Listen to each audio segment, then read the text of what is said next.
We as fans have longed for the day a fusion between Goku and Vegeta would return, and while Zamasu continues to grow and has reached a new level of power, Goku and Vegeta struggle to survive as they try to hold up against the ultimate god, and to everyone's shock, an old familiar face is remembered as Goku and Vegeta fuse using their Potara earrings to create Vegito, the ultimate fusion fighter willing to wage war against the merged Zamasu. What's going on, Dragon Ball Super fans? Welcome to my Dragon Ball Super episode 66 review and breakdown entitled Showdown, the Unyielding Warrior's Miraculous Superpower, leading into Dragon Ball Super episode 67 next week, and what will be the very conclusion, I believe, of this entire story. Of course, we're leaning towards the end of the arc, and with that, I think we can all agree that this episode was fantastic from beginning to end, from the animation to the score to the overall dialogue between Zamasu and Vegito. I think, in my opinion, this is definitely one of my favorite episodes, and Dragon Ball Super has definitely delivered, and this episode did just that. I think a lot of people actually enjoyed this. I would say a little more than any of the previous episodes shown in the last few weeks, and with that, we start the episode off right from where we left off with Goku and Zamasu, and a bunch of things happened that I think was definitely fan service here, in terms of Goku unleashing a very, very powerful Kamehameha wave that was able to push back Zamasu's attack, even going as far as breaking his own attack, in which case it caused Goku's Kamehameha wave to not only strike Zamasu, but Zamasu's own attack backfired on him. So we saw how right after that happened, we see how Zamasu's face is beginning to change, and Goku noticed right away that's his weakness right there, and Goku went on the attack and he began to punch him in the face and stuff, and we see how Zamasu caught his foot, and it looked like he wanted to break Goku's leg, and I think he was about to break Goku's ankle until Goku unleashed Kaioken. Goku unleashed Kaioken Super Saiyan Blue on Zamasu, and he began to beat him up just a little bit until Zamasu was able to get knocked down into the dirt, and then right after that happened, Goku fell down. Obviously enough, the reason why that happened is because Goku does not have the full capabilities of using this technique within his Super Saiyan Blue form, because he's not used to the technique at all being adapted in his God form. So it took a lot out of him, and we see how the Supreme Kai and Gowasu, they're surrounding both Goku, Vegeta, and Trunks, and they're asking them if they're okay, and Zamasu gets up, and Zamasu begins to be just fully enraged in the fact that Goku was able to harm him in a way, and we see how he breaks up out of the dirt, and his arm is transforming and stuff, and Goku's like, well shit, what do we do?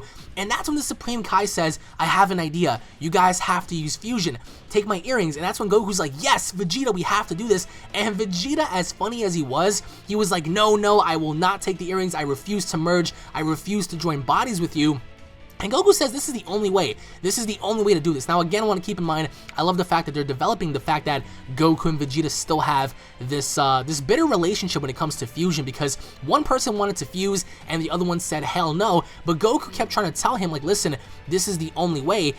Without this, we can't really have any sort of effect on him, because, you know, like, he just seems to be growing in power. And Vegeta explains that Zamasu can't fully regenerate because he's a fusion, and that includes, you know, non-immortal Black as well, because remember, Black can't really regenerate either. So we saw how previous attacks, you know, they weren't strong enough to penetrate Zamasu, but we also noticed how as soon as they put on the earrings, Zamasu noticed something, and then the minute he saw Vegito, Vegito said to Zamasu, I am neither Goku or Vegeta, I am the ultimate supreme being, I am Vegito. And then he transformed into a Super Saiyan Blue, and right then and there we see how, you know, Zamasu just keeps, like, trying to outdo him and trying to, like, you know, trash talk him and stuff, and Vegito wasn't having any of that. Vegito is so fast. Like, this guy was able to unleash like 50 attacks on Zamasu before Zamasu even understood, like, what was going on. But then we see Zamasu on the offensive as well, and he grabbed Vegito, and they're fighting throughout the entire city. And I would have to say, in my opinion, looking at how hard Vegito was punching him, he was punching him really, really hard. I mean, Zamasu was having somewhat of a difficult time, but again, he can't really, you know, get hurt because of his immortality and stuff. But nonetheless, Vegito was beating the crap out of him, even beating him into the dirt, and he says, have you had enough? Like, do you give up yet? And Zamasu says, you know, gods are better than just mere mortals. And every single time Zamasu tries to go on a rant, Vegito just beats him up. Like, he can care less about his rant. And we also see during one portion to where Zamasu was able to break out of, you know, Vegito's wrath, and he beat Vegito down into the dirt. Vegito had his face in the ground, and Zamasu pulled out his energy sword, and he told Vegito, this is what I'm gonna do to you, this is your ultimate fate, and he was about to stab Vegito like right in the head, and that's when Vegito unleashed his spirit sword, and it went right through Zamasu, and Vegito said, even I can do this, but I can do it much better.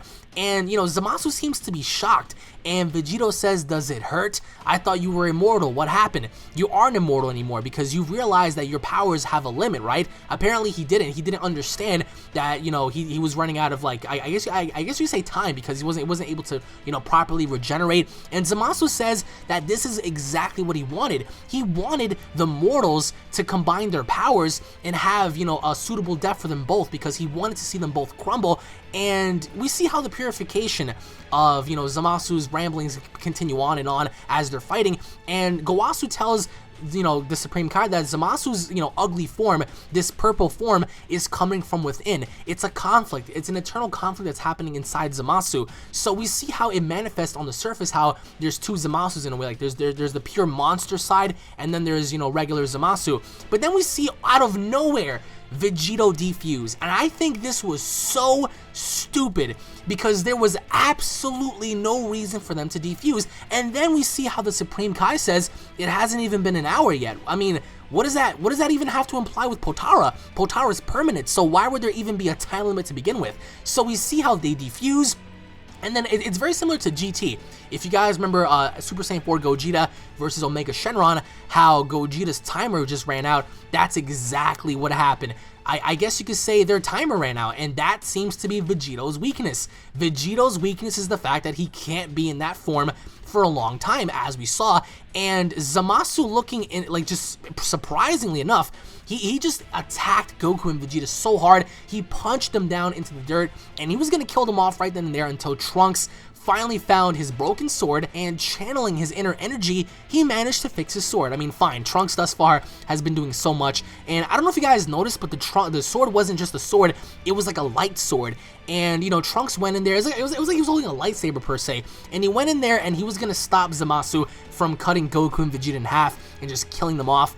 And we noted that, you know, Trunks keeps on chewing Zamasu out on the fact that his occupation and his conception on justice is false, and he keeps telling Zamasu that, you know, his entire perception on humanity is just warped with this monstrosity that's inside him. He's having this inner conflict, and Zamasu doesn't want to hear it.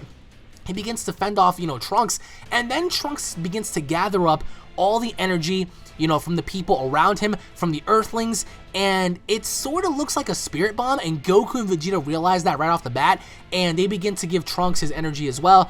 And Trunks puts all of this energy that the people are giving him, that everyone is giving him, into this sword. So all along, Trunks had the powers to defeat him. He's gathering up all the energy, and then he flies up into like this spirit bomb. He absorbs it, but it's not just that he absorbs it in the sword. And then we see Trunks use the sword against Zamasu, and then as Trunks is using the sword, he begins to, you know, finally break through, and he stabs Zamasu in the chest. And Zamasu's trying to pull the sword away, but it doesn't seem to be working. Then we see Zamasu, you know, telling Trunks, you can't kill me, you know, I am immortal. And Trunks, you know, takes his sword, and he begins to cut Zamasu from the balls up, you know, from the bottom to the top, and he splits him in half. So he takes the sword and he completely rips Zamasu apart, to the point where now we see two figures of Zamasu. We see the evil monstrosity, the purple side of him, and we also see the green version of Zamasu as well. So we see that, you know, Trunks manages to finally cut him in half. But the only downside to this episode was the fact that Vegito was only there for about 10 minutes, and that was it. And then the episode ends off right when, you know, Zamasu gets cut in half. Very similar to when Mecha Frieza got stabbed and he got cut by Trunks, but instead of it being from the top to the bottom, Trunks manages to cut Zamasu up from the bottom to the top. So, and then we see the episode preview. It looks like, guys, it looks like this is going to be the end. Why? Because we see the Omni King, but he's not mentioned in Goku's narration at all, which is weird. But Goku congratulates Trunks on erasing Zamasu. So Zamasu does seem to be erased by this sword, because the next week's episode is titled Fill Your Heart with New Hope, Farewell Trunks. And we see Whis and we see Beerus, they're on their planet and they're kind of like wondering and scratching their heads as to what's going on. And we see the Omni King show up. He popped up. So the Omni King isn't the one who's going to kill Zamasu. Accordingly enough, that's what it looks like so far, because Goku's congratulating Trunks on erasing Zamasu, not, you know, more or less the fact that, you know, Zamasu's still there, because he is, but we don't know what the Omni King is gonna do. I mean, whether or not he congratulates everyone, whether or not he knows about this is unknown, but the Omni King is going to be there, and of course it could be due to the fact that the button was pressed, whether it be Goku pressing it by accident, whether it be someone else pressing it by mistake, but we see the Omni King show up now.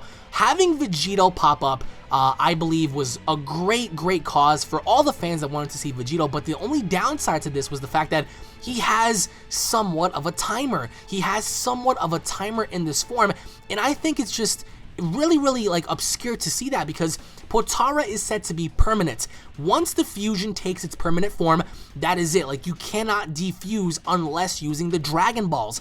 And the Dragon Balls, obviously enough, were not used during this battle, so what in the world happened to Vegito? Why did he get defused so quickly? Obviously enough, we saw how the Supreme Kai said, wait a minute, it hasn't even been an hour yet. So it's like, maybe that was like a misconception. Maybe they're confusing the Metamarise fusion with the Potara, because there's no way that a permanent fusion is supposed to have a timer. That makes zero sense to me and to everyone in the community. So I know a lot of people might be pissed, but this is it, guys. Zamasu seems to have taken the L from Trunks, from the people of Earth. This seems to be closing off the arc, so I think, as I said before, it wouldn't make sense to have Vegito be the main hero of this story. It looks like the main hero of this story is in fact going to be the person that was responsible mainly for going back into the past and seeking help of his father and Goku, that being Trunks. So I'm actually quite stoked on that. The one thing that I really liked about this episode was the fact that Zamasu was portrayed and he looked like a freak. He looked like a monster. The way he spoke,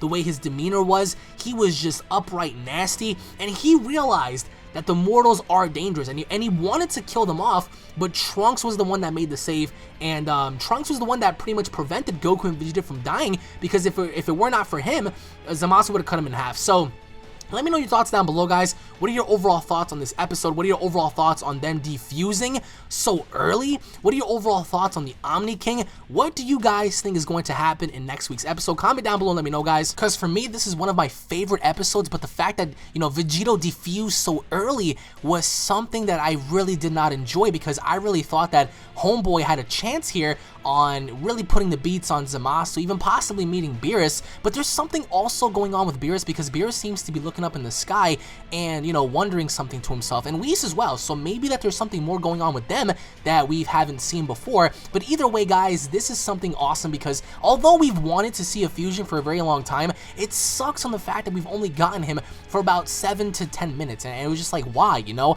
Maybe it's the fact that Vegito is just way too OP, because we see how OP he is when he's fighting Zamasu. He's beating this guy into the dirt, he's kicking him around the city, so it kind of leaves like room of like believability open to the fact that Vegito just does seem to be unbeatable without there being a time limit, because if there wasn't a time limit, I think that Vegito could have easily manhandled Zamasu based on the fact that the way he was carrying his actions and stuff. But let me know your thoughts down below, guys. Thank you all for watching again. Tune in for the next video, which will be the prediction video and then the live stream, and I'll be seeing you guys down in the comment section below. Take it easy, guys. Peace.